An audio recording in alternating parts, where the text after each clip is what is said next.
chess is like a direct correlation to your personality, right? And it's the same. Meaning the way you play. The way you play. So me, I'm super aggressive, I'm super assertive, I'm super, future forward. So it's like, I'm making moves, applying pressure, and I play defense. So I gotta apply pressure. You might play somebody who's more laid back, and you notice they don't always say much. So they're gonna the way they set up the game is gonna be tied to, how the personality is. It's crazy.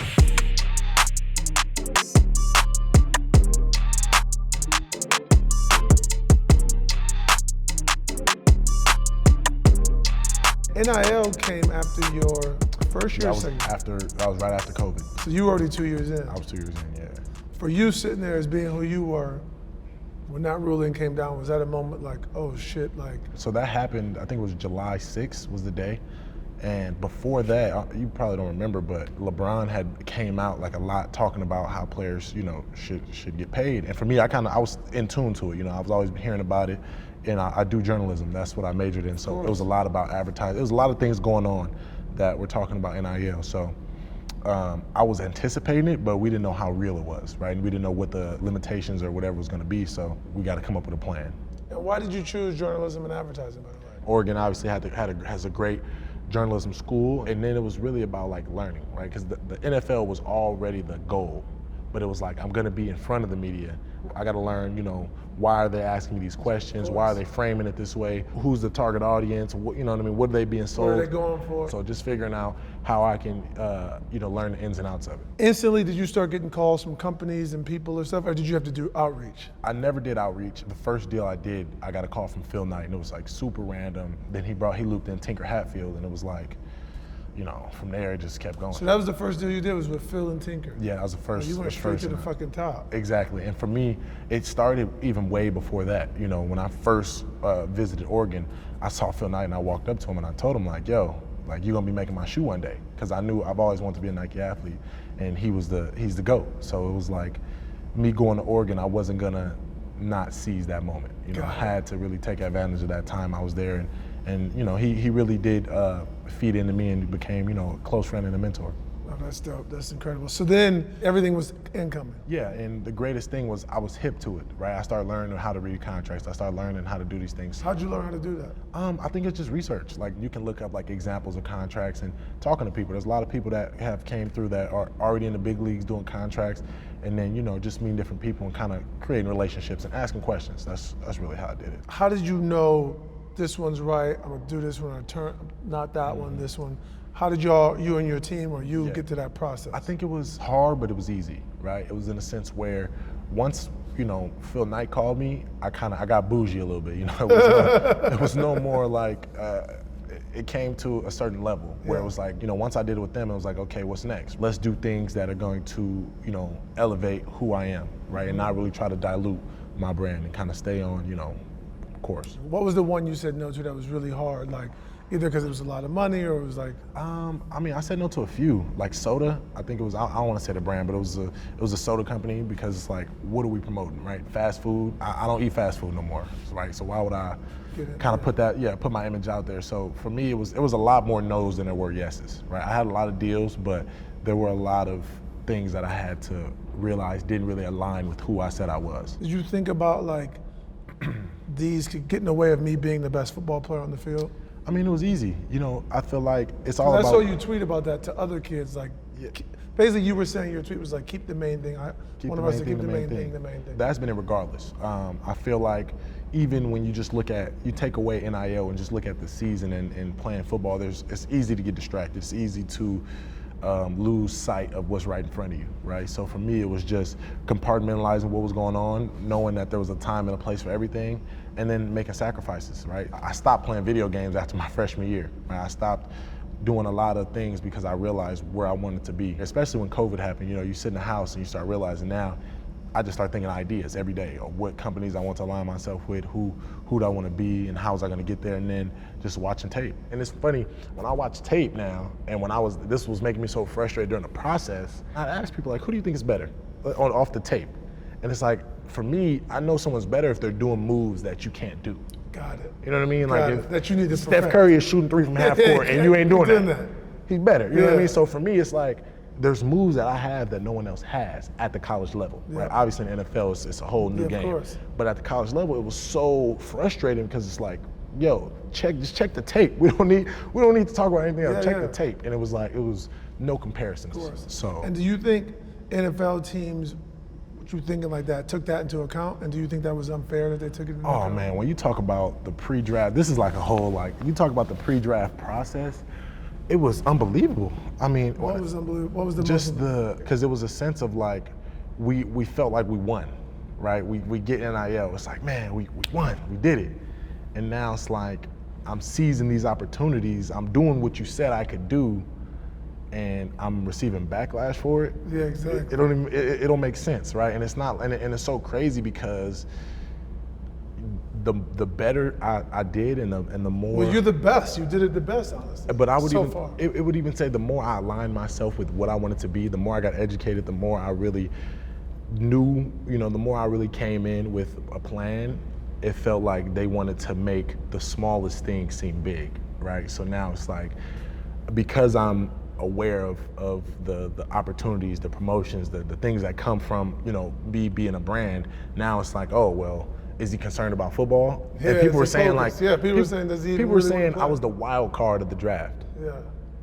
I don't even understand what that means because I've been consistent through my college career, through my whole life. You know what I mean? It's been literally, you look back from high school, you look from middle school, you look to high school, you look to college, it's been a consistent growth. I was basically ripped apart because I was looking at the greater good of the NIL space, right? So basically, and essentially I sacrificed my draft stock for NIL. Yeah, it's kind of ironic that you were using NIL to make money, but your draft stock dropped, so you lost a little bit of money. That's an ironic thing to think about.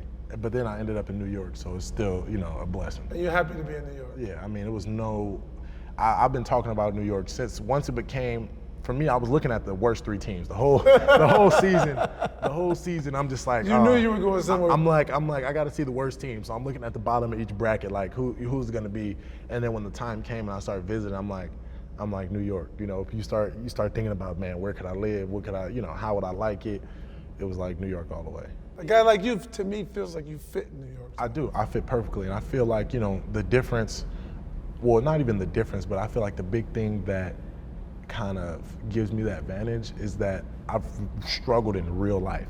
Like I went from literally a school that was 50% black and 50% Hispanic. And the area was, I think the average income, and it was like below the poverty line. So it was like, everybody's struggling. But then when I went out and put myself in a different environment, it was like, I wouldn't even say culture shock because I've always played in different areas, I've always met different people, but the way people received me was a lot different, right? Yes. And I think that prepared me for how people will receive me today. Was it hard making that transition? Because I know you went from Dorsey to Oaks Christian. Was that hard? I wouldn't say it was hard because it was like the problems were different. I was open to it and the problems were different. So it was the same. It was like, okay, I'm worried about getting the lights cut off. I'm worried about making it home safely. And you guys are worried about someone's looking at you funny. You know what I mean? Like it was just the problems were different, but I started to really understand people and it really helped me understand kind of how to navigate even the business world today. Got it. And you like doing business, right? I love it. I mean, that's like fun now. What's your favorite part of it, of doing business? Being a businessman? I think it's having those conversations and closing deals. For me, when I first, started getting in the room and having these meetings with these companies, I would sit kind of quiet, wait for somebody to ask a question, wait, till it was my turn to talk. But now it's like I can control the conversation, and now you realize how important time is being in and out. So I think I love closing, right? I always talk about myself being a closer, and like when it's time for the deal to get done, I love to just go in, articulate, what I want out of the situation, and how can we make it mutually beneficial, and then just kind of showing them, my mission and who I am. Any advice for college kids that's doing NIL stuff now that you killed it and did great? I would say just say no. There's a lot more no's, and I feel like the tough part is, when it's those vices where you need the money versus not needing it, right? So once I was well off, now I can really say no. Yes. But when it first starts and the team's telling me like, nah, we don't want to do that, I'm like, yo, that's 50,000. You know what I mean? Exactly. I need that. That's 10,000. Why? Yeah. You know what I mean? Why? But you start looking at it like, and then know your worth, right? A lot of coaches, a lot of people want to put what they feel you're worth. If you don't know your own worth, somebody else is going to put their worth on you, and I feel like that's the worst thing for an athlete. So just being smart about who you are and take it serious. You know, I think that's the last thing. Like, everything you do is serious, starting from high school. So you have no more room to waste time. Totally. And when you first started making money in NIL, what was the biggest lesson that you had to learn about money that you didn't know? Because you grew up like me, you grew up with no money. It goes faster than it comes. When you start realizing, like, man, I signed a contract yesterday, the check still ain't hit. They talking about 60 days, and I done put the Bentley on layaway, you know what I mean? Like, I done put a down payment already, and I ain't got no more money coming. And, you know, I'm joking, but that's real. Like, it doesn't come when you think it's gonna come, and by the time you get it, if you don't do it strategically, it'll be gone. So just being smart and really setting yourself up for longevity. And where's that love of strategy come from? I think it's just not making wrong mistakes, right? I was always a guy who, once somebody told me the stove was hot, I never had to touch it. You know what I mean? I knew it was hot, and my mom, she was on me. So for me, it was like, you gotta be smart, right? And I was big. I was 5'11", you know what I mean, in the 5th grade. So you always been a big... I've always been big. I've always been big. A mentor of mine always tells me, he's like, you're the biggest guy in the room. So people are already looking at you. They're just waiting to hear what comes out of your mouth, right? And that kind of dictates who you are. So it's always been like, how can I let people know I'm worthy? And then, like, what can I do to set myself up to be in the best opportunity? Because I hate to lose. So it's like, how can I continuously just be at an advantage? So, by the way, now that NIL is bigger and is growing, kids are like making decisions based off NIL. Do you think it's right to make the choice of, do I go to Oregon or Georgia or Ohio based on where I'm gonna get the most NIL money? Do you think that's the right way to think about it for kids? It's so short term, and that's the problem. These are short-term dollars. And the thing I was saying to my team in the beginning is, if you make it to the NFL, if you play 15 years, you're gonna make more money than NIL can do for you. Yes. And it's like, you're gonna live these years out.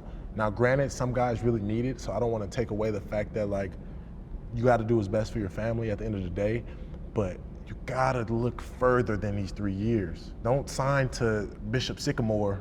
Don't sign to Bishop Sycamore because they're offering you $1 million, and your career, you haven't thought about what you're gonna do after college, right? So you gotta really be mindful, and you gotta talk to people, ask questions. I always tell dudes, like, if you're sitting with NFL guys and all you're asking is what did they buy first, what did they spend their first $1 million on, it's like, bruh, you're wasting knowledge. Yes, exactly. And how did you figure out who to listen to? And because I'm sure, because you've been a star for a long time now, even though you're a very young guy, but since high school, and all type of people tried to glom on and come give you advice. How did you choose, okay, trust this person, not this person? You gotta cross-reference. I think that's been the best thing. So for me, it's been a lot of, I've looked stupid a lot of times, right? But listening to everybody, but then asking everybody. I think the biggest problem we got is, like, why can't I ask a coach, you know, where he played? Why can't I ask a coach, why do you want? Why can't I ask the coach the same questions he's asking me, right? So one thing I said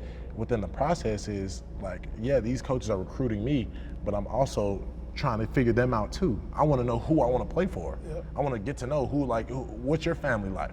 How did you grow up? You know what I mean? So I feel like we're scared to ask these questions because they always tell us just play. You know what I mean? Like, this is the superior and just do your job. But it's like, I think the greatest thing that the Giants have done for us is we work together, right? And my coach makes jokes like, yo, I probably make as much as, you know, a free agent in here. All you guys make more money than me, so don't call me coach, right? You know what I mean? Really? Like, literally, that's literally a joke he uses, and it's like, of course we still show the respect because to call him coach, but it's like, it's a great thing of really wanting to grow, right? Anybody can learn anything from anybody, so it's like, that's just what you got to do. What areas are you looking forward, or you think you need to grow the most in? Forget playing on the field. You know you're going to learn new moves and play, but now that you're a professional, what other areas do you have to grow in? And I think it's basic. You know, I wouldn't say it's so complex, but for me, it's just knowing that everything that comes to your mind doesn't need to be said. You know, and that's something so simple. It's so simple. My mom would always tell me, but I always feel like I got to share my opinion, and sometimes your opinion isn't needed, right? You could have just kept it to yourself. So for me, you know, being strategic about what words I put out into the universe, and just knowing that, you know, everything is going to follow you. So do you think going to the Giants, you're going to be a rookie, right? So it probably takes some more run, but how soon do you think you'll be able to have an effect on the culture of the team and the franchise? I feel like instantly. You know, I'm a guy who's very gregarious. I'm a guy who doesn't really shy away from getting to know people and bringing people in. So for me, competition is how I kind of create bonds, right? I was the only child, so I never really had like a big brother to really, you know, compete with. So for me, every time I'm on a football field, whether it's, you know, anything, I want to compete. So I've already kind of challenged, you know, and started to kind of make myself a part of the family, right? When it comes to, you know, the work and things that we do. So I'm not really worried about, you know, fitting in, and I know that it's going to continue to just grow, and we feed off each other, right? There are a lot of guys who hold me accountable, and I love it because then they also respect when I hold them accountable. I think going in, I'm definitely going to soak up the game from the older guys and kind of figure out, you know, just the ins and outs of it, the culture of it, and see where, you know, my knowledge could fit in and be helpful. And in college, did you ever get to a point where you could actually play against a QB and start to get a jump on their snap count like you knew it? That's during the game. It's like boxing. You know what I mean? How does that work? Tell me how, like. Some quarterbacks, they have these tells, like they raise their knee, they look to the sideline, they look, you know what I mean? And even the center really tells you, right? For example, there was a team, the center he would cock his head down, he would do this before he snapped it, right? He'd do it once, all right, we don't know. But now he's done it 3 times, now we're on the sideline, we're talking about it. So now you're just looking at the center. I'm looking at the center. As soon as his head cocked, I'm leaning, right? And it's funny, I learned from Von Miller, and I learned on YouTube, where he's like, you never go on the ball, you go with the ball. Right? So you don't wait. What does that mean? You don't wait till a snap. If you wait till a snap, that means you're moving too late. You got to kind of anticipate that snap and be moving, because we're already about a half inch back. So if you look at like some tape, I'm the only one. It's me in the center. I'm the only 2 moving. Yeah. So it's like, it's different, you know. And a lot of guys, it's hard to understand, but it's like once you really start to feel it and get it, it's like it changed the game. And the pros is going to be, obviously there's guys who do it better than others. Are you looking forward to that chess match? Oh man, so I think because there's some quarterbacks with great snap counts and some not. It's the craziest thing, right? You know, usually in college it's like a set go, it's like a hut. It's something that you can understand. When I first in OTAs and Daniel Jones was back there, like he said something and it sounded like he was calling the play. He's like, said something, and then he just hiked the ball. And I was like, I didn't even realize, you know, it was like completely different. So it was like I really had to, okay, now I understand, you know. But in a game when you're playing, like in college when you're playing, and you're going against that tackle every time, and you like starting to really get disruption in the game, can you see it in his face that he's like, I can't fuck with you? It's not even just in his face, it's in his body language. It's in his, like, you know, when you see him helping up his quarterback, when you see him doing different things, it's like when he gets down in his stance, you know, like there's those looks, right, where they're like, and the thing is, it's so funny, you talk about like discipline, right? And it's like, if you can figure out what's someone's discipline, right? Like, is he always looking down? So if I know you're always looking down, and all of a sudden you're looking at me, I got you. Yeah. You know what I'm saying? Yeah. If you're always looking at me, and now all of a sudden you trying to talk to somebody, I got you. You know, and so that's really the biggest thing. And there's a lot of tells, but you can always kind of see as the game goes. Totally. And you're a chess player, right? Yeah. And you said chess has helped you so you go to play football? I think it works hand in hand, right? Because it is a collaborative game and it is a strategic game, obviously. You have to figure out how all of these pieces work together. And I feel like that's the greatest part about football. So for me, it was like every time I make a move or I see, you know, something on the chessboard, it unlocks a next level, right? It helps you understand. And it's the same. So first down, second down, third down situations and stuff like that, like, you have to figure out how your teammates and who you're playing with and, you know, how you guys can feed off each other. So, by the way, who got you into chess? Like, who started you playing? Who got you going into it? So it's funny, I got my uncle, he actually plays all the time, right? And he was playing with his friends and they're playing, you know, it was Thanksgiving actually, and they were playing, and I get on and I'm like, you know, I'm finally ready to play. I'm ready to play. I learned how the pieces move. How old were you? This was junior year of high school, and I got on and I made like 2 moves, maybe 3 moves. And he instantly was like, I'm not playing. You gotta play. You know what I mean? He got up and like, he sunned me basically, and it was like, I wouldn't say it was devastating, but it was like, yo, you don't even know what I know. Of You know what I mean? course. Like, how can you judge it? But now that I play, you can judge if someone knows how to play. You know, Pretty quickly? Pretty quick, yeah. Based off like the first 3 or 4 moves. So for me, it was like I had to learn strategy, and once I like learned it, I'm all about like proving people wrong, and I don't know why that's kind of like my thing, and maybe it's proving it to myself. That's really what it is. I wouldn't even say proving people, because I always set crazy goals, and goals that you wouldn't really expect to reach, but it's like as long as I get up there, I can be satisfied. So for me, it was like now I probably played upwards of 1,000 games, 2,000 games, just within from high school to now. So it's like, yeah, just trying to beat them. That was it. I'm like, yo. And are you happy, like, if you get in the locker room and guys want to learn, will you be happy to teach guys? No, I don't teach. You can't teach anybody. Like, teaching someone how to play chess, that ain't real. I don't. That was back in the day. So how does one learn? Like, I can't play. You can learn, but it's just like someone teaching you. Like, if we sat here and I tried to teach you how to play, it'd take days.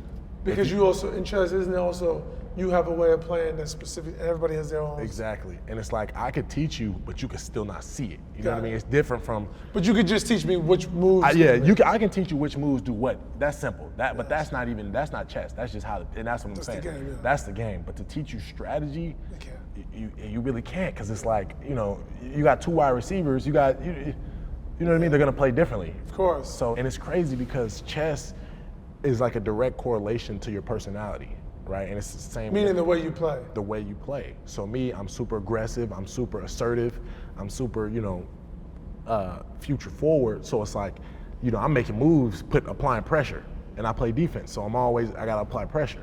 You might play somebody who's more laid back, and you notice they don't always say much. So they're gonna, like, the way they set up the game is gonna be tied to, how the personality is. It's crazy. Got it. And then when you talked about in your mission is to help young athletes and young people, period, to not be the norm.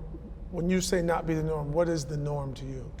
It's funny that you say that. I just read an article, and it was about me, and it said I was the modern athlete, right? Wow. Did you like being described as the modern athlete? That was pretty cool. It was acceptable. I feel like, this should be the modern athlete. So yeah, I like that, because the way they looked at us before, it was like we're playing a game and everyone else is playing real life.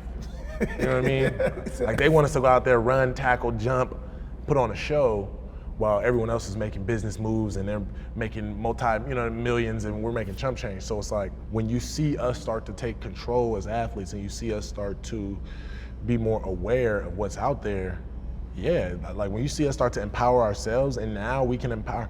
I think the craziest thing I really realized was when I walked into the NFL, everybody in the facility is related to somebody. This is their brother, this is their uncle, this is their aunt. You mean that works at the team? Yes, and any team. Yes. Not just any team you go to in the administration, there are relatives of coaches. Teams are family businesses. They're owned by families. Because that's what you're supposed to do. Yeah. I can't bring my family to come play for the Giants. No, of course not. I can't do that. No. But what I can do is empower them to make deals and show them how to do this, and put them around the right people to help, structure and help grow and help empower ourselves. Yeah. So now that you see athletes starting to do that, when they call, like, when I came to Pro Day, it was my trainer, my dad, my chief of staff. Dude tells me, like, oh yeah, I heard you have an entourage. Who said that? A team. Got it. Like, oh yeah, what's up? I don't know if you know, I've had problems with people saying this. Oh, what's up with your entourage? Yeah. Entourage are people here for no reason. All these people are here for a specific reason. Yeah. You know what I mean? So what are we talking about? Yeah. And it's like, there's just the way people, accept the empowerment of ourselves it's unbelievable, right? And it takes strong-minded, strong-willed, and people in the moment, right? You got to be hot. Yeah. Right? I can't be trying to empower somebody if I ain't making plays. You know what I mean? So right now that I'm hot and that I'm growing, I've been taking the heat for the greater good, and I'm fine with it because I can take it. But it's like, it'll be easier for everybody else to come.